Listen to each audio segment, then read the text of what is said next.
Hey guys, it's Drew here. Quick video blog. This will be my last post on Andrew Yang. A lot of people, when I ask them, when I ask them specific things like how is a VAT tax and how is Andrew Yang going to pay for the freedom dividend, they always say, it's going to be a VAT tax. They say it's going to be a tax on many of the tech companies and things like that. And then when I tell them, okay, so even if you take money from the tech companies and even if you have a VAT tax, how is that going to cover 370 million Americans? Because everybody over the age of 18, I'm sure that number is less since the stipulation is over the age of 18, but how is that going to cover 300 million, plus U.S. citizens? When I ask them that question, they always tell me to go to the website and check it out. So I went to Andrew Yang's website and actually read into it, and they are saying that the universal basic income at this level, word for word, I'm reading it, would permanently grow the economy by 12.56 or to 13.10%, or about, more accurately, 2.5 trillion by 2025. The problem is, here's the problem. The problem is that costs 4.4 trillion. So if it were implemented, they're saying it would grow the economy about 2.5 trillion by 2025. But the problem is that to get there, every year alone, you're spending about 4.4 trillion. You guys wear hats that say math, you wear pins that say math. Okay, so do the math. What is 12,000, which is 1,000 times 12, because there's 12 months in a year? What is 12,000 times 372 million?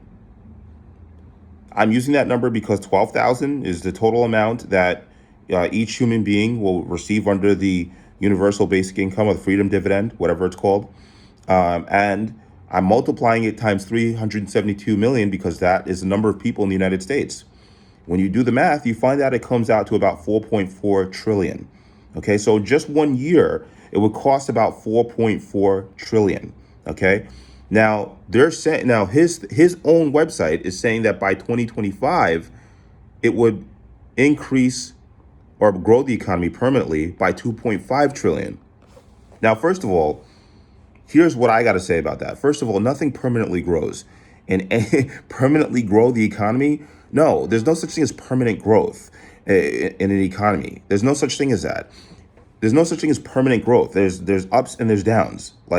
That's like saying you can perpetually just go up. No, it's not, and I guess, and plus, how are you growing the economy if you're growing it by 2.5 trillion over the course of a couple years, but over the course of just 1 year, you're spending 4.4 trillion to get there? That sounds like a deficit to me. Okay.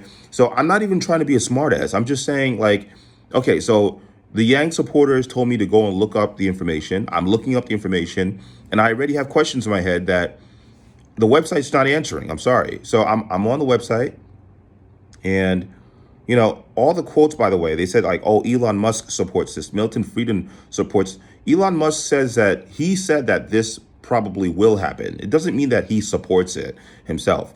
He said that he thinks it might happen and it probably will happen. He's making a prediction. That doesn't mean that he supports it. And then when I go back to the other, you got to be careful about how you comprehend things when you're reading them. You have to really look into and ask. You have to look into it and really ask questions. Who else? Milton Friedman, of course. He said we should replace the rag bag of specific welfare programs with a single comprehensive program of income supplements in cash, a negative income tax, which would do more efficiently and humanely what our present welfare system does so inefficiently and inhumanely. I agree with that. I think that I think that UBI would be better than the welfare system. But again, my question was, how is it going to be paid for? How is it going to be done? Every time I've asked that question, a Yang supporter has told me to go to the website. So I went to the website, and there's still no answer to that question. They're saying that the economy will grow permanently by 2.5 trillion.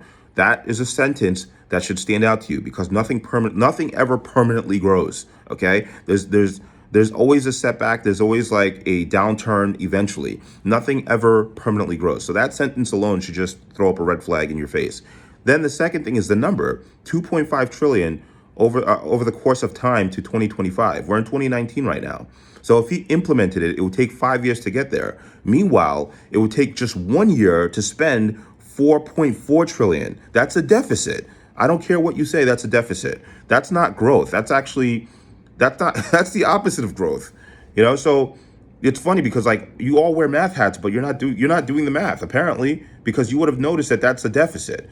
I'm not saying that Andrew Yang is dumb or something. I'm not saying, I think he's an Ivy League guy. He's a smart guy, but I think that he's presenting the facts to you guys in ways that are not, like, if you use your own brain and you think about it and you don't suspend your thought for other people to do your thinking for you, you can clearly see that it's a deficit. Like, I'm not even like the, I'm not even really that, I'm not even like the great, I don't even have the greatest math brain. I really don't. So for me to even figure that out, it's just, there's obviously a problem. That's the first sentence on his solutions page. One of the first sentences, and I don't want to sound repetitive, but again, like, and I don't care what any criticisms anybody puts on my page or my videos. I don't care if he thumbs it down.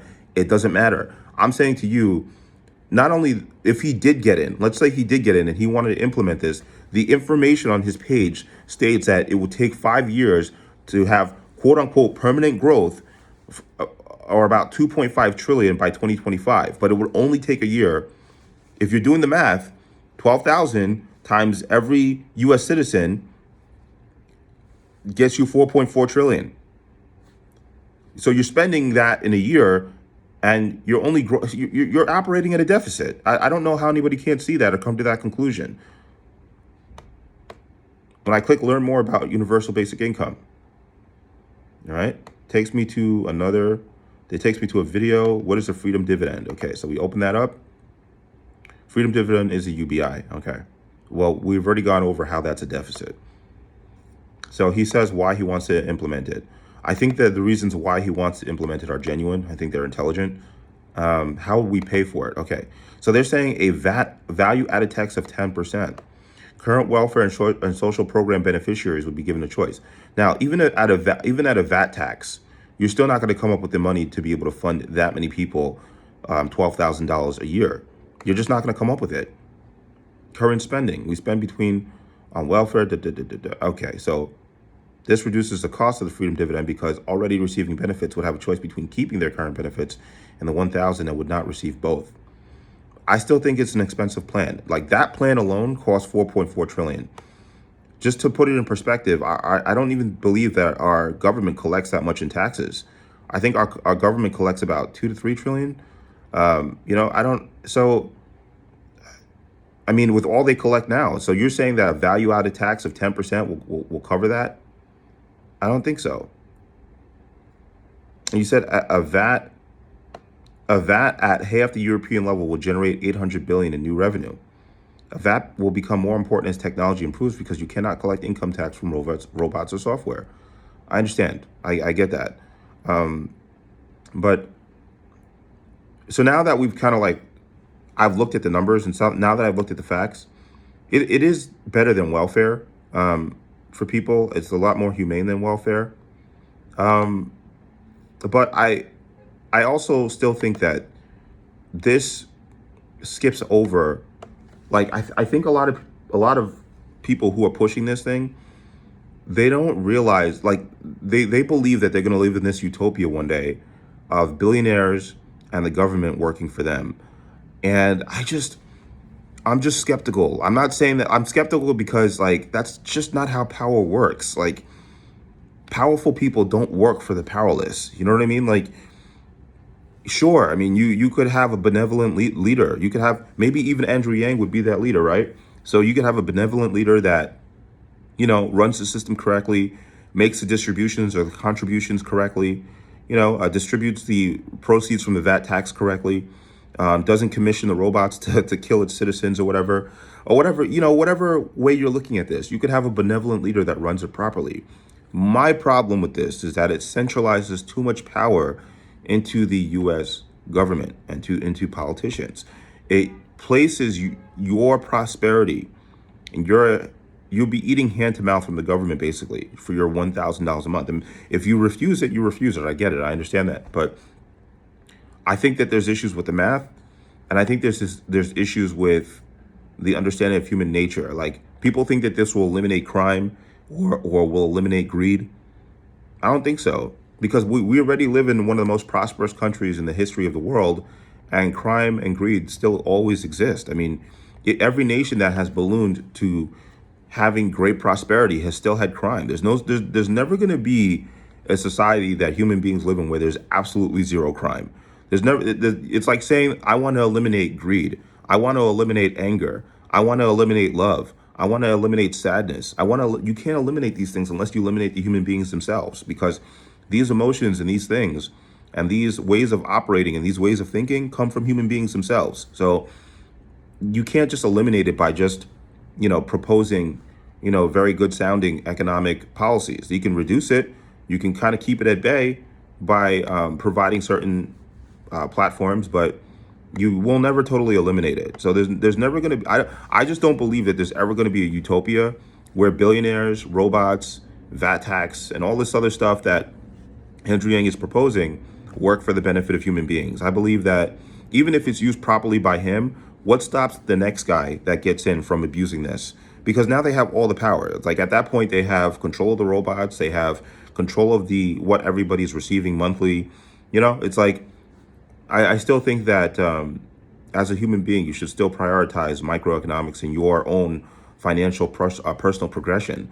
Don't look to this as some kind of saving grace. It may never happen. Even whether he gets in or not, it may never happen. So you have to always prepare for the reality that you're living in currently now. And you're currently living in a reality where you don't receive free money. So, there's a lot of people that like, they get so insulted when you tell them this truth. And it's like, don't shoot the messenger. I'm just telling you the harsh reality that you might have to prepare yourself for. You might have to prepare yourself for the fact that, number one, that he's probably not going to win. And you might have to prepare yourself for the fact that even if he does get in, he's not going to be able to achieve his goal, because mathematically on his website, it doesn't make any sense. And like, it doesn't make sense. People can say he's Ivy League, they can win math all they want, but answer me this again, if you're watching this video. If it's going to take about 5 years to generate 2.5 trillion, and you're spending 4.4 trillion in the course of 1 year, you're operating at a deficit. Like you're operating at a net loss. So to say that, and then to on top of that, to say that